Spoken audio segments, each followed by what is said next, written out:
नमस्कार साथियों, कैसे हैं आप सभी। आशा करता हूं कि आप स्वस्थ होंगे, सुखी होंगे और प्रसन्न होंगे। इस अष्टावक्र गीता में आपका स्वागत है। हम यहाँ समझते हैं कि किस प्रकार से हम अपने ज्ञान को, बोध को और हर एक व्यक्ति का जो लक्ष्य होता है कि मुझे मोक्ष प्राप्त करनी है और कैसे प्राप्त होती है। प्राप्त तो सभी को करनी है, परंतु कैसे प्राप्त करती है, विषय इस बात का है। तो अष्टावक्र जी ने बहुत स्पष्ट जो है रूप से बताया है। राजा जनक को बताया, उन्हें जो है वो मोक्ष की प्राप्ति हुई। तो ऐसा फॉर्मूला हम जिक्र करते हैं, ऐसे फॉर्मूले पे बात करते हैं। और अगर आप ध्यानपूर्वक इस बात को सुनेंगे और आत्मसात करेंगे तो मुझे पूरा यकीन है कि आपको इसका लाभ ज़रूर मिलेगा। तो आइए और सीखने का प्रयास करते हैं कि किस प्रकार से ये चीज़ें उपयोगी हैं। क्व धैर्यं क्व विवेकित्वं क्व निरांत कांता अपि वा अनिर्वाच्य स्वभावस्य निस्वभावस्य योगिनः। जिसका स्वभाव अनिर्वचनीय है, अर्थात जिसके विषय में कुछ नहीं कहा जा सकता, ऐसे स्वभाव मुक्त योगी हेतु कहाँ धीरता, कहाँ विवेकता अथवा कहाँ निर्भयता। दूसरे शब्दों में कहा जा सकता है कि ये शब्द उस तत्वज्ञानी हेतु कोई मायने नहीं रखते। ये संसार द्वंद्वात्मक है। ये हमने बहुत बार डिस्कस किया है कि ये जो संसार है द्वंद्वात्मक है, अर्थात सदैव जो है किसी न किसी बात को लेके एक युद्ध चलता रहता है। युद्ध इसी बात का चलता रहता है क्योंकि विविधता इतना ज़्यादा है। आपका जो मन है और बुद्धि जो उस पर लगाम लगाने का प्रयास करती है, परंतु लगा पाती नहीं है, क्योंकि मन का जो बल है वो कहते नहीं, एक मन बराबर 40 शेर, तो उतना बलवान है। अब उस इतने बलवान मन को आप कंट्रोल कर पा, नियंत्रण कर पाए, तो जाहिर सी बात है कि आप जो है ज्ञानी हो गए। आप जो है इस संसार में ऊंचे पहुंच गए। तो द्वंद्व जो है बना रहता है। ये द्वंद्व किसी की भी चीज़ के प्रति हो सकता है, किसी भी विषय के प्रति, किसी भी वस्तु के प्रति, किसी भी व्यक्ति के प्रति। और ये द्वंद्व का जो सिलसिला है, ये सदैव इस तरीके से बरकरार रहता है कि हम अपनी चीज़ों को किस तरीके से सोचते हैं, हमारे साथ ही ये द्वंद्व चलता रहता है। आप आराम से बैठे होते हैं और आपको एक विचार आता है और आपके अंदर का जो द्वंद्व है वो शुरू हो जाता है, स्टार्ट हो जाता है। तो ये द्वंद्व जो है सदैव चालू रहता है। इसमें दोनों से एक ही स्थिति को स्वीकार किया जाता है। अब द्वंद्व हो रहा है, अब उस द्वंद्व को कैसे आप देखते हैं, क्योंकि सुख दुख, लाभ हानि, जीवन मृत्यु, यश अपयश, अंधकार प्रकाश, विद्या अविद्या आदि द्वंद्व है। कहने का तात्पर्य यह है कि जहाँ पे सुख है वही साथ में ही दुख है। तो ये जो द्वंद्व का भाव है, अर्थात सुख होगा तो दुख होगा, लाभ होगा तो हानि होगा, जीवन है तो मृत्यु है, यश है तो अपयश भी होगा, अंधकार है तो प्रकाश भी होगा, विद्या है तो अविद्या भी होगी। अर्थात ये द्वंद्व जो है सदैव चलेगी। मान लीजिए आपको कहीं पे आदर मिला, अक्सर यही बातें होती है ना कि किसी व्यक्ति को जब सम्मान मिलता है, आदर मिलता है, तो उसी समय उस व्यक्ति को इस बात का होश हो कि मुझे अपयश भी मिल सकता है, मेरा लोग जो है निरादर भी कर सकते हैं, मुझे गाली भी दे सकते हैं। क्योंकि आपको सम्मान मिला तो आपको बड़ा अच्छा लगा, तो जाहिर सी बात है आपको अपमान भी मिल सकता है। तो उस स्थिति में भी आप फिर गुस्सा होंगे, जाहिर सी बात है, क्योंकि आदर सम्मान मिला तो आप खुश हुए, और जब गाली मिलती है, अनादर मिलता है, तो आप गुस्सा होते हैं। अर्थात संसारिक जीवन में रहकर जो भी प्रवृत्तियां हैं मन की, वो सब जो है परिलक्षित होती हैं, अर्थात सारी जो है दिखती हैं। अब हम इन सारी चीज़ों को देखें तो हम ये पाएंगे कि द्वंद्व जो है हर एक चीज़ में जो है साथ चल रहा है। अगर आपने आज अच्छे कपड़े पहने हैं तो हो सकता है कि जो है आप कल खराब कपड़े पहन सकते हैं। तो ये हर एक चीज़ में द्वंद्वात्मक जो है जो चीज़ें बनी रहती हैं, और इसी से परे जाने का नाम होता है मोक्ष को प्राप्त करना, क्योंकि वहाँ पे द्वंद्व खत्म हो जाता है, अर्थात अद्वैत, जहाँ पे विविधता नहीं है, जहाँ पे दूसरा है ही नहीं, सब कुछ एक हो जाता है। तो ये बात है अद्वैत होने की। और अद्वैत होने का जो रास्ता है वो यही है कि अपने द्वंद्वात्मक जो विचारधारा है इसे समाप्त करना होगा। जहाँ भय होता है वहीं निडरता होती है, जहाँ मूर्खता होती है वहीं विवेकता उत्पन्न होती है, जहाँ व्याकुलता होती है वहीं धीरता की बात सोची जा सकती है। ये सारी द्वंद्व की बातें चल रही हैं कि जहाँ मूर्खता है वहीं पे विवेकता हो सकती है, जहाँ भय होता है वहीं निडरता होती है, और जहाँ व्याकुलता होती है वहाँ धीरता होती है।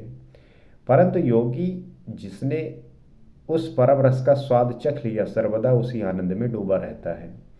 इसी की मैं बात कर रहा था कि ऐसा योगी, ऐसा ज्ञानी, ऐसा आत्मज्ञानी जिसने वो होने का रस चख लिया, अर्थात आत्मा में रहकर, आत्मा में स्थिर होकर वो अनुभूति कर ली, उसके बाद तो फिर ये सारी चीज़ें व्यर्थ हो जाती हैं, बेकार हो जाती हैं। सभी द्वंद्वों से पार एक रस हो जाता है, उसका वर्णन करना असंभव है।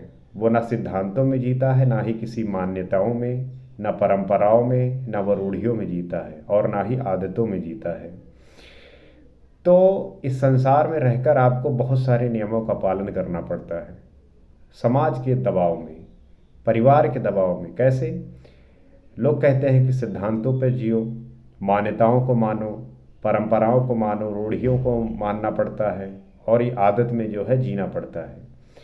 तो जाहिर सी बात है, अगर आप ऐसी ज़िंदगी जी रहे हैं तो आपको हमेशा ये ध्यान रखना है कि ये जो द्वंद्व का भाव है ये आपको देखना ही पड़ेगा। तो उसके लिए ये कहना ही मुश्किल हो जाता है कि वह किस स्वभाव वाला है, क्योंकि वह स्वभाव रहित हो जाता है। और जो व्यक्ति उस अवस्था को प्राप्त करते हैं तब उनके साथ जो है अगर हम ये प्रश्न करें कि आप क्या अनुभव करते हैं, तब वो क्या बताएगा, क्योंकि उसका अब इस संसार से कोई भी महत्व रह नहीं गया। हमारे समाज में ऐसे बहुत संत हैं जो उस अवस्था को प्राप्त करते हैं, और उनसे कुछ ऐसे मूर्ख होते हैं जो प्रश्न करते हैं कि आप कैसा महसूस करते हैं। ये महसूस उस वही व्यक्ति कर सकता है जिसको प्राप्त हुआ है, बता नहीं सकता।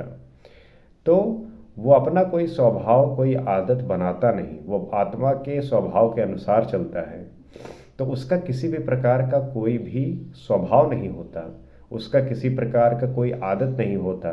वह आत्मा के स्वभाव के अनुसार चलता है, जो उसकी आत्मा कहती है उसी के अनुरूप वो कार्य करता है, जिसे संसारी व्यक्ति नहीं जान सकता। अब इस संसार में जी रहे व्यक्ति का उससे जब पाला ही नहीं पड़ा, या उसको महसूस ही नहीं किया, अनुभूति ही नहीं किया, तो कैसे जो है उस चीज़ को जान सकता है।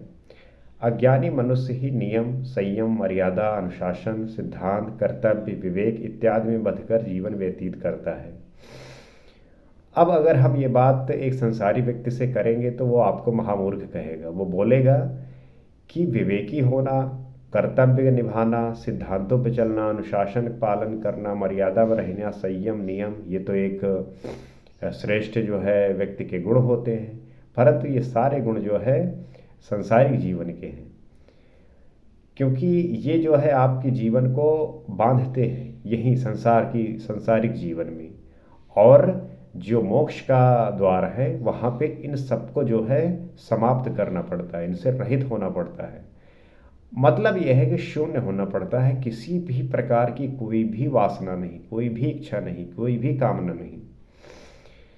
ज्ञानी पूर्ण स्वतंत्रता का प्रयोग करता है। ज्ञानी जो है वो हर तरीके से स्वतंत्र होने का अनुभव करता है, उस पर किसी भी चीज़ का दबाव नहीं होता, किसी भी चीज़ का प्रेशर नहीं होता, और वो इन तुच्छ बंधनों से सदैव मुक्त रहकर आचरण करता है। तो जो ये तुच्छ बंधन है, इसमें बंध कर जो आचरण व्यक्ति करता रहता है, इसी में घूमता रहता है, इसी में कार्य करता रहता है, और वो सदैव उसी बात पे निर्भर रहता है कि किस तरीके से इन चीज़ों से निकला जाए। वो कसमकस में रहता है। आप देखिए बहुत ऐसे व्यक्ति होते हैं जो इस जीवन से उदास हो चुके होते हैं, कुछ प्राप्त करना चाहते हैं, कुछ यूनिक, कुछ बेहतर, कुछ ऐसा जो उन्हें कभी महसूस ना हुआ हो। तो इसके लिए ज़रूरी है कि जो आपकी वासनाएं, कामनाएं, इच्छाएं हैं उसका पूर्ण तरीके से त्याग करना होगा, तब आपको उसका अनुभव होगा, जिसके कारण उसके व्यवहार को पहचानना मुश्किल होता है। तो जाहिर सी बात है कि अगर किसी को ज्ञान की प्राप्ति हुई है और संसारिक जीवन में रहकर उसके हिसाब से कार्य नहीं कर रहा है, तो आप देखेंगे जो आसपास के लोग होते हैं वो बातें वो कहने लगते हैं, कहते लगते हैं कि भैया ये व्यक्ति जो है पागल हो गया है। क्योंकि जाहिर सी बात है कि उसको जब वो अनुभूति होती है तब वो सामान्य जन के हिसाब से कार्य ही नहीं करता, वो कुछ डिफरेंट कार्य करने लगता है। उसकी जो आत्मा उसको आदेश देती है उसी का वो पालन करता है, अर्थात वो मन और बुद्धि के परे चला जाता है। तो उसका किसी भी प्रकार से संसारिक जीवन से मोह होता नहीं, तो उसके अकॉर्डिंग काम जरूरी नहीं कि हो, तो इस वजह से वो अलग दिखता है। उसका जो स्वभाव है, उसका जो व्यवहार है, उस सब में जो है एक परिवर्तन दिखता है। तो इसी परिवर्तन के परिणाम स्वरूप हम ये समझ सकते हैं कि ये जो बातें हैं ये बहुत ही ध्यानपूर्वक सोचने की हैं। और हर एक समाज में, हर एक समुदाय में, वर्ग में आप देखते होंगे कि हर व्यक्ति के जीवन में सब कुछ है। वो किसी अपने धर्म को मान रहा है, हर तरीके की चीज़ों को फॉलो कर रहा है, सिद्धांत मान रहा है, नियम मान रहा है, संयमी है, नियमी है, मर्यादा में है, अनुशासन में है, कर्तव्य अपने निभा रहा है, विवेकी भी है, उसके बावजूद भी परेशान क्यों है? कभी आपने सोचा कि कोई भी व्यक्ति इतना बुद्धिमान है, इतना विवेकी है, बहुत ज़्यादा बुद्धिमान है, बहुत ज़्यादा समझदार है, उसके बावजूद भी वो परेशान क्यों है? ऐसे व्यक्ति होते हैं जिनके पास बहुत धन होता है, उसके बावजूद भी वो क्यों परेशान है, क्यों अशांत है, क्यों बेचैन है? आप देखेंगे कि जिस व्यक्ति के पास बहुत धन है उनको नींद नहीं आती, उन्हें नींद की गोलियां लेनी पड़ती हैं। और किसी व्यक्ति को नींद ना आए और कैसी बेचैनी होती है, ये बात आपने भी कभी कभी महसूस किया होगा। और ये जब महसूस करते हैं आप, और ये बात जब आपको महसूस होने लगती है, तब आपको लगने लगता है कि कुछ तो मैं मिस कर रहा हूँ, कुछ ऐसी बात है जिससे मैं अलग हूँ। और तब जो है जन्म होता है कि आपको इस रास्ते पे आना है, आपको इस दिशा में आना है। और बहुत मैं कहता हूँ कि हर एक व्यक्ति इसी समस्या से परेशान है कि वो कब तक जो है इसी संसारी जीवन में भटकता रहेगा, इन्हीं तुच्छ विषय वस्तुओं के प्रति भटकता रहेगा। वो कुछ प्राप्त करना चाहता है ऐसा जिसे हमेशा के लिए उसे सुकून मिल सके, शांति मिल सके।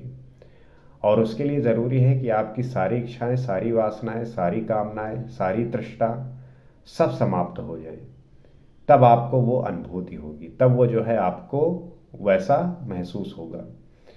तो ये जो है बात है आपके बोधित होने का, आत्मज्ञानी होने का।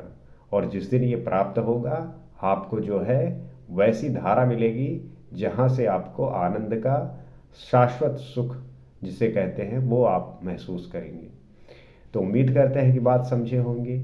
और आपके जीवन में जो भी द्वंद्व चल रहा है किसी भी चीज़ को लेके, अगर इस द्वंद्व को समाप्त करना है तो अद्वैत के सिद्धांत को, अद्वैत को जो है आप अपनाइए कि इस संसार में कुछ भी अलग नहीं है, सब कुछ एक है, हर जगह ईश्वर विद्यमान है, पत्ते पत्ते में है, कण कण में है। और जब भी आप अपने इस अवस्था में रहकर सारे साधनों का उपयोग करके, और जैसे भी आपको महसूस होने लगे कि अब इससे जो है अलग होना है, आप जो है इस रास्ते में आइए, इस दिशा को चुनिए और अपने आप को आत्मबोधित करिए।